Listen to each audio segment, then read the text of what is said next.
Орой минь хүргэе. За тодорхой хэдэн асуулт асуучаа. За 2027 оны хөгжлийн төлөвлөгөөний төсөл. За ямар ч байсан урд өмнөх жилүүдийнхаа ялангуяа уялдаа холбооны хувьд илүү сайжраад орсон гэж харлаа. За төсвийн тогтвортой байдлын зөвлөлөөс өгсөн бас үнэлгээ байна тийм. Тэгэхээр төсвийн тогтвортой байдлын зөвлөлөөс асуучмаар. За үнэлгээний дотроо зөв хангалтгүй гэж үзсэн нь хяналт шинжилгээний үнэлгээний тогтолцоо. Нэгсэндээ бид нар бодлого буцаад хянч чадахгүй бол хэрхэн хэрэгжиж байгаа вэ гэдгээ бид нар үнэлж чадахгүй шүү дээ. Тэгэхээр энэ дээр нэмэлт тайлбар авмаар байна. За мөн одоо үнэлгээнд дээр хязгаарлагдмал гэж дүгнсэн нь төсвийн хуваарлалт бодиттой хэрэгцээнд суурилсан байх дээр хязгаарлагдмал байна гэж дүгнсэн байна. Тэгэхээр энэ хоёр дээр төсвийн тогтвортой байдлын зөвлөлөөс тайлбар авъя. За хоёр дахь асуулт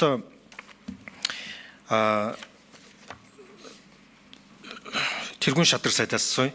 За бид нар 5 жилийнхаа үндсэн чиглэлийн дагуу бол яг энэ орж ирсэн одоо хөгжлийн төлөвлөгөөр бол 326 төсөл арга хэмжээнд 65.5 их найдын санхүүжилт тавигдсан байна тийм. За тэгээ яг энэ жил 27 онд шаардлагатай нь бол 18.3 гэж.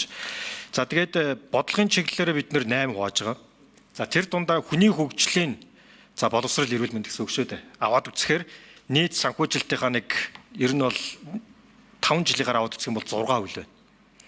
Тэгэхээр бид нэр хүний хөгжил рүү нийт санхүүжилтийн 6% гэдэг маань чамлалтаа сонсогдоод байна л да. Ер нь том зургаараа макро түвшинд нь бид нар аваад үзэх юм бол ер нь бид нар хаашаага хөгжлийн төлөвлөгөөгөө чиглүүлж чинь ямар төсөл хөтөлбөрөө илүү одоо бодлогын хүрээнд илүү дэмжих нь гэдэг дээр хүний хөгжил энэ дээр 6% гэж гарч ирж байна. За яг 27 оны шаардлагатай санхүүжилтээр ботхоор 8.5. За яамдаар нь бас энэ ангилж үтсэн байна. Одоо төсвийн ерөнхийлөн захирагчдаар тийм. Тэгэхээр энэ дээр боловсрал эрүүл мэнд хоёрыг бас нэмээд үзэх юм бол нийт санхүүжилтийн яг нэг 5.3% харагдаж байна. За тэр дундаа боловсролын яам одоо 1.3 их найд нийт санхүүжилт нь шүү. Гэтэл энэ дүн маань цахим хөгжил инновац харилцаа холбооны яамнасаа бага бах юм л та. Тэгэхээр чи бид нар боловсрлоо хөрөнгө оруулалтад анхаарахгүй болохоор чинь тэр цахим хөгжил эднэр чинь бас боловсрлоос шууд хамааралтай шүү дээ. Тэгэхээр том зургаараа энэ хүний хөгжил рүү нэг 6-аас 7% хөрөнгө оруулалт орж байгаа нь арга хэмжээ одоо нийт төсөл арга хэмжээний хувьд авч үзэж байгаа нь та энийг юу гэж дүгнэж байна? За дараагийн нэг асуулт жижиг дунд үйлдвэрлэлтэй холбоотой асууж байна. Одоо бас тэргүүн шадар сайд асууя. За та бас хүнс хөдөө аж ахуй хөнгөн үйлдвэрлэлийн сайд байсан. Өнөөдөр 200 орчим тэрбум төгрөгийн одоо нийт зээлийн эргэлт жижиг дунд үйлдвэрлэлийн сан дээр байгаа юм бил. Ер нь энэ жижиг дунд үйлдвэрлэлийн сан өөрөө үнэхээр яг үнийг хэлэхэд Монгол шиг яг ийм жижиг эдийн засгтэр бол үнэхээр ач холбогдолтой. Сонгон шалгаруулалтын хувьд бол өчигдөр дэд хорон дээр авч үзсэн. Ер нь бол нэлээд сайжраад явж байгаа юм байна. Цаашдаа илүү бэхжсэн, бие даасан институт болох зайлшгүй шаардлагатай юм бил. За гэтэл 26 оны төсөвдөр 55 тэрбумыг буцаад нөгөө улсын төсөвд орлого болж төвлөрүүлэх үүрэгтэй байна. Тэгэхээр 55 тэрбум төгрөг эргээд зээл болж гарах биш улсын төсөвд буцааж очтг нь яг ямар учиртай юм бэ? За сүүлийн асуулт. За боловсролын яам. За 26 оны төсөвдөр боловсролын зээлийн сангийн эргэн төлөлт 145 тэрбум гэж тусгасан. Энэ 145 тэрбум эргэн төлөгдөж 145 тэрбум төгрөгийн хэмжээний боловсролын боломж болж очих ёстой байгаа. Одоогийн байдлаар хэдэн тэрбум төгрөг эргэн төлөгдсөн байгаа вэ? Үлдэгдлийг нь хэрхэн төлөвлөнө гэж одоо стратеги төлөвлөгөө гарган ажиллаж байгаа вэ гэдэг асуулт гэсэн.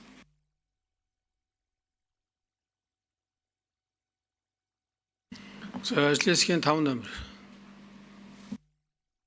За жижиг дунд үйлдвэрлэх дэмжих сан нэлээ муу нэртэй их байсан. Одоо нөхцөл байдал өөр болсон та танилцсан баг. Өнөөдөр улсын төсөв, гадаад зээл, татан төвлөрүүлсэн одоо зээлгчдийн өмнө бүх үр төлбөрөө төлөөд өөрийн одоо эргэлтийн их үүсвэртэй болсон хамгийн одоо чанартай эргэн төлөлт хийгддэг. Хамгийн жижиг дунд үйлдвэрийг бизнесийг, бичил бизнесийг хамгийн сайн дэмжиж байгаа Монголд байгаа цорын ганц сан. Сүүлийн 5 жил, 6 жил улсын төсвөөс нэг төгрөгийн хөрөнгө оруулалт ороогүй. Өөрөө явж ирж байгаа. За тэгээд энд 26 онд бол нэг 30 гаруй тэрбум төгрөгийг л зарцуулах орон зайтай. Тэгээд энийг аривдах бодлогыг барьдаг. За орон нутгийн хөгжлийн сангууд байгаа. Хөгжлийн одоо их усруудыг хэрвээ жишээлбэл өмнө говь их сайн байдаг 2 тэрбум төгрөгийн жижигдэн үйлдвэрийн сангаас хөрөнгө оруулалт зээлийн их уср гаргахад аймаг 2 тэрбумыг нэмж өгдөг. Ингүүл 4 тэрбум болдог. Энэ мэтлэнгээр энэ хэрэглээг жоохон ариун болгох юм бодлогыг авч хэрэгжүүлдэг. За улсын төсвөөс нэмэх шаардлага байгаа. Гэхдээ даанч одоо санхүүгийн тийм боломж байхгүй. 50 тэрбум төгрөгийг буцаан улсын төсөв төвлөрүүлэх үүрэгтэй ийм байдалтай л байгаа. Тэгэхээр одоо хамгийн сайн иргэн төлөгддөг, хамгийн үр дүнтэй ашиглаж байгаа ийм зээлийн багц байд юм шүү гэдгийг бас хэлхийг хүсэж байна. За тэгээд 5 жил хөгжлийн бодлого төлөлтийн хуулиа бид баталсан 26-аас 30 оны нийгэм улс орны хөгжил хөтөлбөрөөр баталсан. Энэ хөтөлбөрт нийцүүлж хөгжлийн бүх дараа жилийн төлөлтөд ордог болсон. Улс төрийн намууд зөвхөн энэ 5 жилийн төлөвлөгөөнд нийцүүлж улс төрийн сонгуулийнхаа мөрөө хөтөлбөрийг босруулахаар хуулиар хүлээсэн. Хэрвээ энэ хууль нийцэхгүй бол сонгуульд нэр дэвших нь хязгаарладаг. Оруулахгүй бүртгэхгүй байх үлдэр юм хатуу зохицуулттай. Монгол улсын бодлого доктортой улс төрөөс ангид урт хугацаанд хэрэгжих болцоо дөнгөж л саяхнаас бүрдэж эхэлж байна шүү дээ. Ингээ хаанаас төсвийн сахилга батан сайжраад төсвийн хүрээг нэлээд өндөр түвшинд босруулдаг. Төсвийн хүрээнд дотроо сангийн яам төсвөө зохиодог болж байна. Үүнээс бас дур зургийн нэмдэг ялангуяа гишүүдийн ийм санал гаргаад 5 жилийн үндсэн чиглэлд ороогүй хөтөлбөрүүдийг санал гаргаад хураагаад шийдэх оруулах ямар нэгэн байдал хуулиар хязгаарлагдчихж байгаа. Инхээр бодлого доктортой ингээ явах хэрэгжих нөхцлүүд бас бүрдэж байна. За тэргүүлэх чиглэлээр ерөөсөө 1 номерт эрчим хүч байгаа. Эрчим хүчний уурхай, нүүрс тээвэрлэлт, түгээх, үйлдвэрлэх, хэрэглэх гэх бүх төвшөнд үнийг хатуу барьсан сүүлийн 15 жил. Энтэй холбоотойгоор салбар хүндэрсэн Монгол улсын хөгжлийнхөө зорилтыг хангах боломжгүй болсон 27 оноос нэгч байшин барилга үйлдвэр бариад цахилгаан дулаанаар хангах техникийн чадах байхгүй болсон.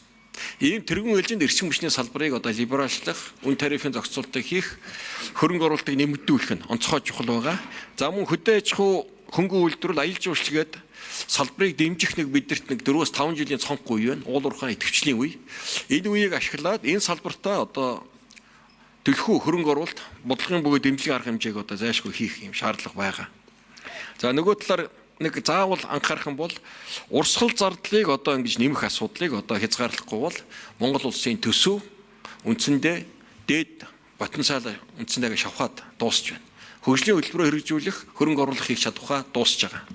Зөвхөн үргэлжлэж байгаа төсөл хөтөлбөрийг санхүүжүүлэх хэмжээ 2.2 их найдын хэмжээнд орж ирж байна. За гадаа зээлийг хууль эрхсэн орчин таатаа бол нэг жоохон их усөр нэмэгдэн бусдаараа хязгаарлагдмал. За энэ дээр холбоотойгоо төсвийн тогтвортой байдлын зөвлөл ажлын хэсгийн 3 номер хариулъя. За баярлалаа. Төсвийн тогтвортой байдлын зөвлөлт дэлгэр сайхан Батнайрамд гишүүний асуултанд хариулъя. За нэгдүгээр сая 2 сайтын ярьсан дээр үргэлжлүүлээд энэ жилийн хөгжлийн төлөвлөгөө бол бодлогын хувьд хуулийн нийцэл шаардлагыг хангасан байдлаар нэлээд өндөр ахис дэвшил гарсан гэдгийг манай зөвлөлийн төгөлтөнд дурдсан.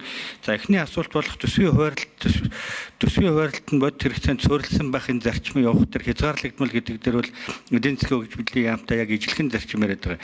2.2 их найд төгрөгөөс илүү тэр хэрэгцээнд суурилсан яг бодит хэрэгцээнд суурлаад төсөв хуваарлыг гэхээр улсын төсвөөр дамжуулж төсвийн хөрөнгө оруулалт хийх юм боломжгүй болцсон. Энийг манай зөвлөл өмнөх төгөлтүүд дээр бас бодлогын орон зай шахагдж байна. Бодит хөрөнгө оруулалтыг шахан гаргах үзэгдлийн урсгал зардлыг хэд өсөлтөөс болоод гарч байна гэсэн ийм зүйлийг бид ярьсан. За хоёр дахь асуултанд бол тэр смарт гэдгийг бол манай эдийн засгийн хөгжлийн яам төсвийн тогтвортой байдлын зөвлөл хоёулаа ашиглаад байгаа. Гэсэн хэдий боловч энэ 300 хэдэн төсөл дотор ажлын хэсгийн 3 номерыг нээ гүйцээж хариулъя. За смартыг бол бид хоёулаа ашиглаад явж байна. Бид яг тэр чиглэлээр нь дүгнэлтээ гаргаж байна. За эдийн засгийн хөгжлийн яам маань бол яг түүгээр хийж ирүүлсэн гэдэг ийм зүйлийг баримттай дурдсан. Гэхдээ зарим төслүүд дээр яг үрдэнгийн үзүүлэлт нь ингээд төслийн хэрэгжилтээр барилгын ажлын гүйцэтгэлэр хэмжнээгээд ингээд орхичхоор эргээд нөгөө смарт зарчмаараа үнэлэх хянах боломж нь хязгаарлагдж байна гэдгийг зарим төслүүд дээр дурдсан. Яг гүйцэтгэл нь хэдэн % байх юм, бүрэн дууссан байх юм уу, эсвэл төслийн 30% нь явцсан байх юм уу гэд энийг илүү наривчлан улам цаашаа сайжруулъя гэдэг агуулгаар энийг хэлсэн. Баярлалаа. Ажлын хэсгийн 7 номерыг нээ.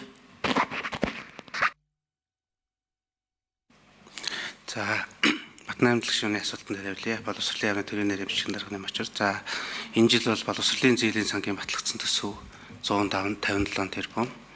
За хэрэгцээ шаардлага нь бол өөрөө 187 тэрбум. Тэгэхээр зээлийн эргэн төлөлтийг бас энэ жил 30 тэрбумаар төлөвлөсөн. Тэгэхээр одоо боловсролын зээлийн сангаас өгч байгаа мэдээлэлээр бол нэг 3.7 тэрбум төгрөгийн одоо эргэн төлөлт хийгдсэн байна. За энэний одоо дотоодын хөгжилтэй зээл нэг 684 сая. За дотоодын оюутны хөгжлийн зээл нэг 2.7 тэрбум. За гадаад зээл 217.6 сая гэсэн нэг ийм тав байгаа.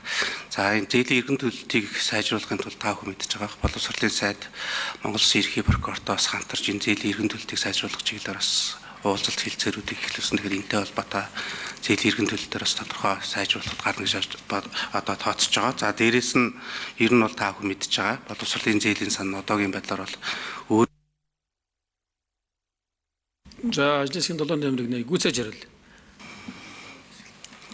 за өөрийн гүйцэтгэх чадвараас бол хэтэрсэн ачаалтаа ингэж ажиллаж байгаа. Өөрөөр хэлбэл 523 тэрбум төгрөгийн хөрөнгө, 28,000 гаруй тэтгэлэгтэн, за 1255 гадаад зээл гэрээсэл 32 хүнтэй ажлын аль бол гүйцэтгэж байгаа. Тийм учраас цаашдаа зөвхөн зээл болох санхүүжүүлэх гэхээс илүүтэйгээр энийг одоо бүтэц зохион байгуулалт стратеги цоошин концепцээр бас ингэж авч явах юм хэрэгцээ шаардлага байгаа гэж харж байгаа. За ажлын засгийн 5 номерыг нэг.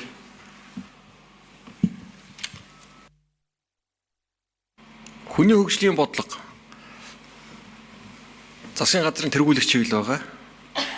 Боловсрол эрүүл мэндийн салбарт гол цалингийн өсөлт. Яагаад гэвэл хүний хөгжил гол тулгуурсан асуудал гэж үзсэн. За 25 он дотоодын бүтээгдэхүүний 5.7%, энэ их өндөр гарсан. Улсын төсвийн нийт зарлагын 19.6%-ыг зөвхөн боловсролын салбарт хөргөж байгаа. Эрс өмгдүүлсэн. 27 онд 37 цэцэрлэг 53 сургуулийг ашиглалтанд оруулна. Шаардлагатай тоног төхөөрөмж хэрэглэх нь хангах ажлыг улсын төсөв болон гадаад зээл тусламжаар хэрэгжүүлэхээр төлөвлөж байгаа. Тэгэхээр энэ салбарт хүний хөгжил, эрүүл мэнд, боловсролын чиглэлээр хийж байгаа ажлууд бол чамлахааргүй. Манай бүх төсвийн одоо гол ачаал бараг энэ дээр явж байгаа. Энэ хоёр салбар дээр гол явж байгаа. Бид дараа нийт төсвөө ингээд зарлагаа ингээд үзэх юм бол 37% нь тэтгэвэр тэтгэмж хүүхдийн мөнгө. Зооч. Тодруулах. За Батнарын гишүүн тодруулъя. тэргүүн шатарсаа энэ төсвийн ерөнхийлөнд захирагчдаар нэг аваад үзэхээр та хараараа боловсролын яам дээр байгаа нийт санхүүжилт цахим хөгжлийн инновац харилцаа буюу яамнаас ч бага байгаа байхгүй юу? Тэгэхээр энэ том зургаар нь харж байгаа юм л та. Тэгэхээр хүний хөгжил ихээр урсгал зардал гэж бас харж болохгүй. Хүний хөгжил дээр Монгол дээр яг үнэлэхэд дутаад байгаа юм хөрөнгө оруулалтгүй. Боловсрол эрүүл мэндийн салбар дээр явах хөрөнгө оруулалт. Бид нар урсгал зардлаа томруулаад шинэ хөрөнгө оруулалтанд тэр салбар дээр орохгүй байгааг л асуугаад байгаа юм. Нэгдүгürt. Хоёрдугаарт боловсролын яам сая надад 25 оны тоо хэлээд шүү. Тоогоо та шинэ төрийн нэрэн те анхаараа 26 оны тоо асуугаад байгаа шүү дээ. Тэр 33.6 158.4 гэдэг чинь 25 оны төсөв шүү. 26 оны төсөв дээр 145.6 тэрбумыг эргэн төлөлт гэж байгаа байхгүй. Тэгэхээр эргэн төлөлтийг та нар ээш тийш хаяхгүй шүү. Энэ та нарын үндсэн ажил шүү. Эргэн төлөлтөөр та нарын ажлыг буцаагаад дүгнэ.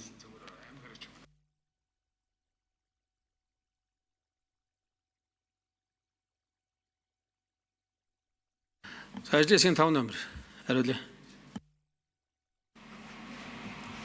За. Нийт улсын төсвийн маань боломж их хязгаарлагдмал. 25 онд сонин тоо гарсан Монгол улс эрчим хүчний салбар түүхэндээ байгаагүй хамгийн дээд хэмжээний захиргааны дулаан үйлдвэрлэсэн байлээ. Эрдэнэ төвлөл дээр түүхэндээ байгаа хамгийн дээд хэмжээний олборлт баяжуулалт экспорт хийсэн. Нүүрсний салбар 95 сая тонн түүхэндээ байгааг олборлж 90 саяыг экспортлсон. Төмөр зам түүхэндээ байгаа хамгийн дээд ачаа тээвэр хийчихсэн. Ажил хүчний оролцоо 63%, хамгийн дээд түвшиндээ шахсан. Үндсэндээ бид нар байгаа эдийн засгийн суур потенциалаа бүрэн ашиглаад дуусаад байна. 1 тэрбум доллартаас эдийн засаг нь 25 тэрбум доллар болгочиход нэг хүн ногд хорлон $7,300 хүрчээд байна. Бас чамлахааргүй амжилт нь бидний өнгөрсөн 20 жил. Одоо бидэрт шинэ эдийн засаг, шинэ экспорт, шинэ зах зээл, шинэ эрчим хүч, шинэ төмөр зам, шинэ таван толгой, шинэ оюун толгой, эдийн засгийн шинэ бүтцэл хэрэгтэй. Одоо байгаа потенциал чинь дуусаад байна. тэр хэмжээнд төсөв За эцэг шүү. Асуулт асууя.